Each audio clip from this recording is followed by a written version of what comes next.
Hello everyone. अभी briefly अपन देखेंगे MTP act के रिगार्डिंग। किसके रिगार्डिंग? एमटीपी एक्ट क्या है और उसके बारे में क्या क्या अमेंडमेंट आया है। मैंने बहुत टाइम अभी क्लासेस देखी ऑनलाइन और जो भी क्लासेस ऑफलाइन पढ़ाते हैं ओल्ड के बारे में भी बताते हैं और न्यू अमेंडमेंट के बारे में बताते हैं और वो क्लास 1 आवर तक इतनी लेंदी चली जाती है। मैं शॉर्टली बता दूं क्या क्या इंपॉर्टेंट अमेंडमेंट हो गया, मतलब पुराने को भूल जाओ, अब नई चीजें पे इंप्लीमेंट करो और नई चीजों को याद रखो, वही एग्जाम में आती है। सिंपल सी चीज। अब आता है एमटीपी एक्ट के बारे में। MTP act.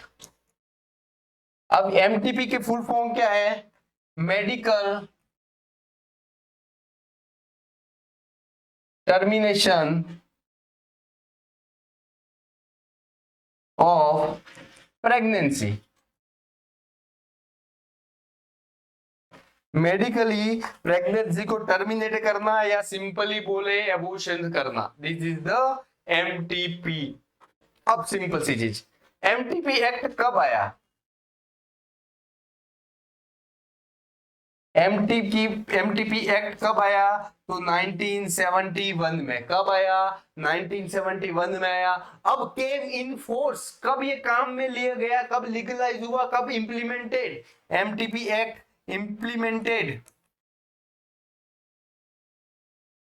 इंप्लीमेंटेड कब हुआ या फिर केम इन फोर्स?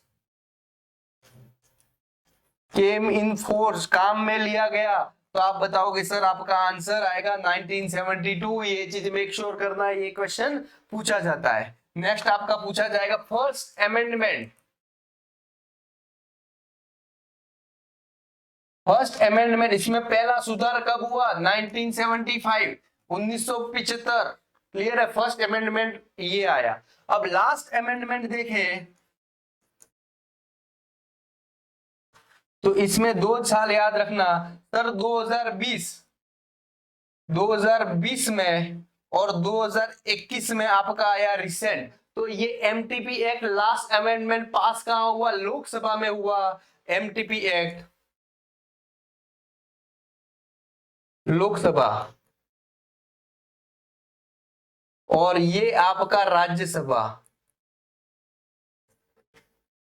क्लियर है? तो 2021, तो क्वेश्चन पूछ ले रिसेंट अमेंडमेंट कब आया, तो आपका 2021, अभी 22 चल रहा है, 21 में आया था। सिंपल सी चीज, आपको ये चीज याद रखनी है। अब आगे देखें कि सर एमटीपी एक्ट है, एमटीपी एक्ट है, उसको बारे में क्या चीज देखना है मेनली देखें। तो ये एबॉर्शन कब तक अप्रूव करता है? तो पहले यूजुअली एक लाइन बता दो, पहले 20 वीक तक अप्रूव था और अभी कुछ कंडीशन में 21 वीक है। अब कुछ कंडीशंस में 21 वीक है। क्या चीज देखनी है? सिंपल सी एक लाइन आपको याद रखूंगा, जो 1971 वाला था, 1971 में इनिशियली जो था अप टू 20 वीक तक सभी टर्मिनेशन एमटीपी कर सकते थे इन ऑल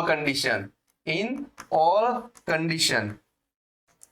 कैसी भी कंडीशन थे, अप टू 20 वीक तक ही कर सकते थे और इसके लिए 2 डॉक्टर होने चाहिए थे। सब चीजें है, उसके बारे में अपन डिटेल में नहीं जाएंगे। अब नया एक्ट आ गया, उसके बारे में देखना जरूरी है, उसके बारे में देखेंगे। अब लेकिन आपका एमटीपी एक्ट 2021 जो रिसेंट आया है उसमें क्या है कि आपके क्या है, अप टू 24 वीक तक लीगलाइज है। क्या है? एबॉर्शन हो सकता है। क्लियर है? एबॉर्शन हो सकता है। अब कुछ लोग क्या है, न्यूज पढ़ के देखे कि सर 24 वीक तक एबॉर्शन अपन करा सकते हैं, तो ऐसा नहीं है। नहीं, ये क्या, अगर कोई पूछे कि सर कॉन्ट्रासेप्टिव फेलियर हो गया, क्या हो गया? कॉन्ट्रासेप्टिव फेलियर, और वो 22 वीक की प्रेग्नेंट लेडी और बोले कि मुझे एबॉर्शंस कराना है क्योंकि इस कारण से हमारी प्रेगनेंसी कंसीव हुई है, तो करा सकते हैं? नहीं, इस एक कंडीशन में टिल 20 वीक तक ही कर सकते हैं, टिल 20 वीक्स तक ही कर सकते हैं। ये जो अमेंडमेंट सुधार किया था वो कुछ कारणों की वजह से किया था, है ना, कुछ कारणों में। इसमें वो इस एक्सेप्ट कुछ ही कंडीशनों में up to 20 week 24 week abortion कर सकते हैं इन सम कंडीशन।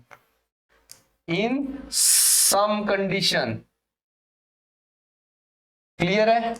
तो अगर कॉन्ट्रासेप्टिव फेलियर हो तो टिल 20 वीक ही कर सकते हैं। लेकिन अब सब सब सम कंडीशन, कुछ कंडीशंस आ गई। मान लो कौन सी, आप देख लो नेक्स्ट स्लाइड में देखें, रेप विक्टिम, कौन सा, रेप विक्टिम, आप 24 वीक तक कर सकते हो एबॉर्शंस। क्लियर है, रेप विक्टिम में कर सकते हो, या फिर फीटल एनोमली, या फिर एबनॉर्मलिटी,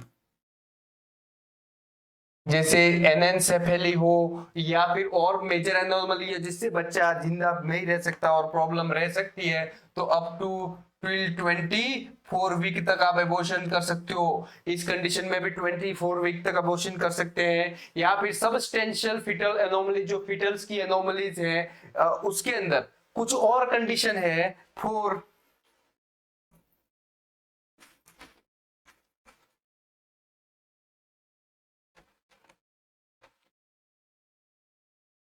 जैसे इसमें फीटल एनोमली मैंने बताया था, इसमें डाउन सिंड्रोम हो गया या कोई क्रोमोसोमल डिसऑर्डर है, तो अब देखें कि बच्चे की आगे की जिंदगी अच्छी नहीं होने वाली है, तो माता पिता अगर पेरेंट्स उसके एबॉर्शन कराना चाहे तो करा सकते हैं। लेकिन फॉर सबस्टेंशियल फीटल एबॉर्शन देखें, इसके अंदर देखें एनेंसेफेली,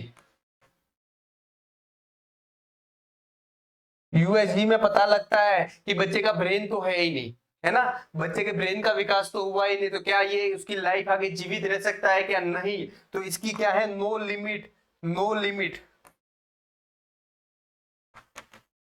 टिल टर्म, टिल बच्चा टर्म होता है, 37 वीक से ज्यादा हो जाए तब भी एबॉर्शन कर सकते हैं, तब भी एबॉर्शन कर सकते हैं। लेकिन इसमें क्या होना चाहिए,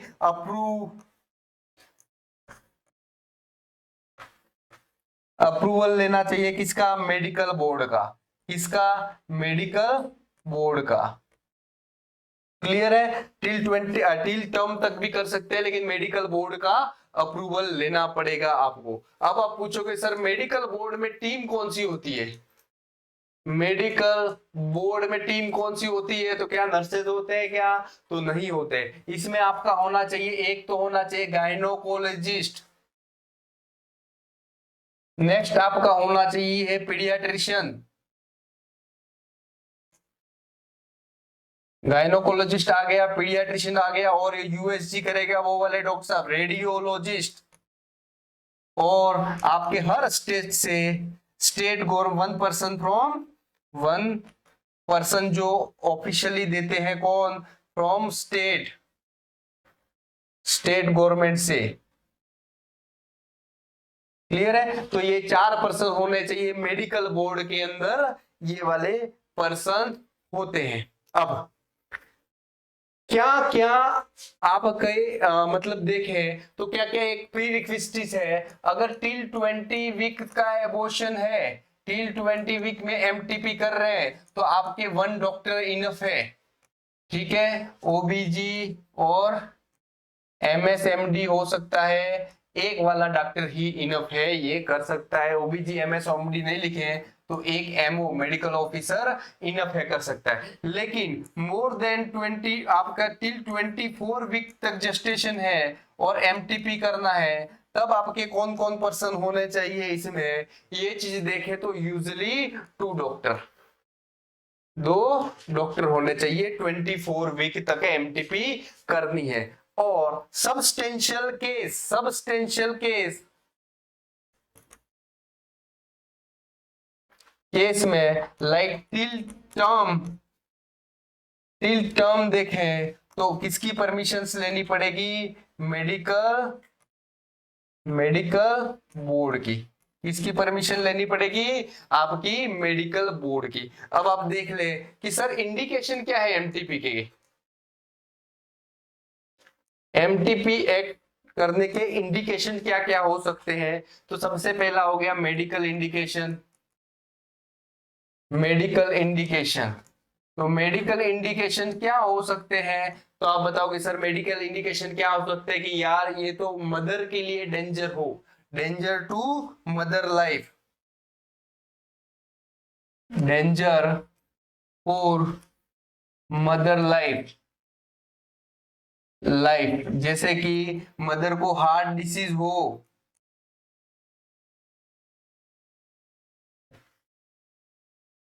मदर को एंड स्टेज रीनल डिसीज हो, तो इसमें आपके टर्मिनेशंस कर सकते हैं, पहला। नेक्स्ट अपन देखें तो कौन से हो गए, ह्यूमनिटेरियन, मतलब ह्यूमन के द्वारा क्रिएट करी गई प्रॉब्लम कौन कौन सी हो गई, तो आपके हो गया रेप, नेक्स्ट हो गया इंसेस्ट, रेप, इंसेस्ट का मतलब है फैमिली का ही कोई रिलेटिव से प्रेगनेंसी कंसीव किया जाए तो उसका एबॉर्शन, ये दोनों ह्यूमैनिटेरियन में आएगा। नेक्स्ट अपन देखें यूजेनिक इंडिकेशन,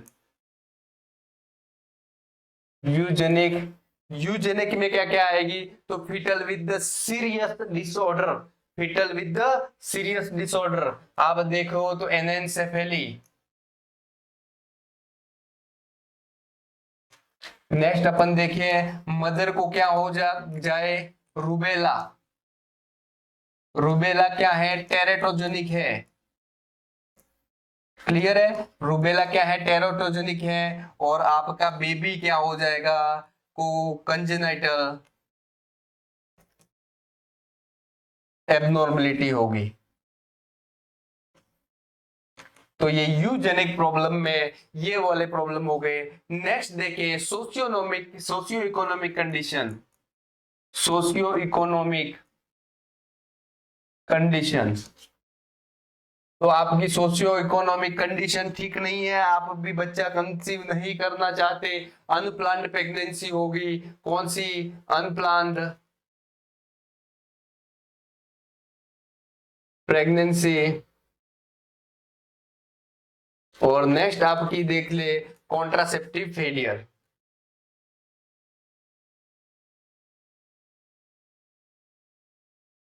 तो ये वाली तो कुछ आपके इंडिकेशंस और किस किस कौन कौन कर सकते हैं, कब कर सकते हैं, ये सब चीजें अभी देख ली। अब अपन देखें कि एमटीपी करने के लिए क्या क्या आपकी डिग्री होनी चाहिए और कौन कर सकता है। एमटीपी डन बाय, क्या नर्सिंग ऑफिसर एमटीपी कर सकता है, तो आप बोलोगे सर यस, क्या यस कर सकता है, क्या नहीं, नहीं कर सकते। इसके लिए स्पेशल डिग्री होनी चाहिए, या तो एमडी होगा या फिर एमएस होगा, किसमें, ओबीजी और गायनेक में, ओबीजी और गायनेकोलॉजी में एमडीएमएस होगा, या फिर होना चाहिए MBBS with 6 month experience in house degree या डिप्लोमा इन, इसमें ओबीजी और गायनेक। और क्या होना चाहिए, एमबीबीएस होना चाहिए विथ कितने, 25 असिस्टेड एमटीपी, जिसने 25 असिस्टेड एमटीपी की हो, ये तीन चीजें होनी चाहिए। ब्रीफली या शॉर्टली अपन देख कर ली। एमटीपी कहाँ पे हो सकती है, तो गवर्नमेंट अप्रूव ऑथराइज सेंटर पे होगी, गवर्नमेंट हॉस्पिटल हो गया, नर्सिंग होम हो गया, या फिर सीएमओ को या डायरेक्टर ऑफ हेल्थ के द्वारा जिस हॉस्पिटल की परमिशन दी गई है वहां पे एमटीपी कर सकते हैं। अब आप देखें एमटीपी, एमटीपी में क्या है, अगर मान लो वुमन अकेली आए, प्रेग्नेंट लेडी अकेली आए और वो बोले मुझे एमटीपी करवानी है, तो क्या वो किसी के कंसर्न की जरूरत है, तो अगर वो माइनर नहीं है, कोई साइकोलॉजिकल प्रॉब्लम नहीं है, तो नहीं जरूरत है उसके हस्बैंड की भी, अकेले भी आके एमटीपी करवा सकती है वुमन, कौन सी वाली, प्रेग्नेंट, ठीक है, लीगल एबॉर्शन, एक तरह से लीगल एबॉर्शन वो आके करवा सकती है 20 वीक से पहले। अगर कोई आप देखो नॉर्मली कॉन्ट्रासेप्टिव फेलियर है, अगर कोई इंडिकेशन मैंने बताया उसमें अगर आता है रेप की वजह से, इंसेस्ट की वजह से, या फिर कंजेनाइटल एनोमली, तो टिल 24 वीक भी अपन कर सकते हैं क्या, एमटीपी। अब next is privacy,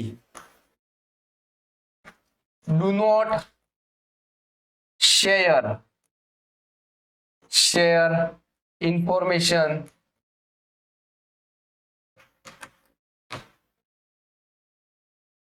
about her MTP और एबॉर्शन, किसी भी कंडीशन में उसकी प्राइवेसी ब्रेक नहीं करनी है, इसके बारे में इंफॉर्मेशन नहीं शेयर करनी है अनटिल कोई कंडीशन आ जाए कि आपका कोई कोर्ट केस हो और कोर्ट केस से ऑर्डर हो, तब कर सकते हैं। नहीं तो आपको 1 साल की जेल और आपकी जो भी फाइन रहेगी वो फाइन भरनी पड़ेगी। नहीं तो 1 साल की जेल या फिर जो भी फाइन रहेगी वो फाइन भरनी पड़ेगी। तो this is all about MTP act. I hope आपको समझ में आ गया होगा। Thank you very much.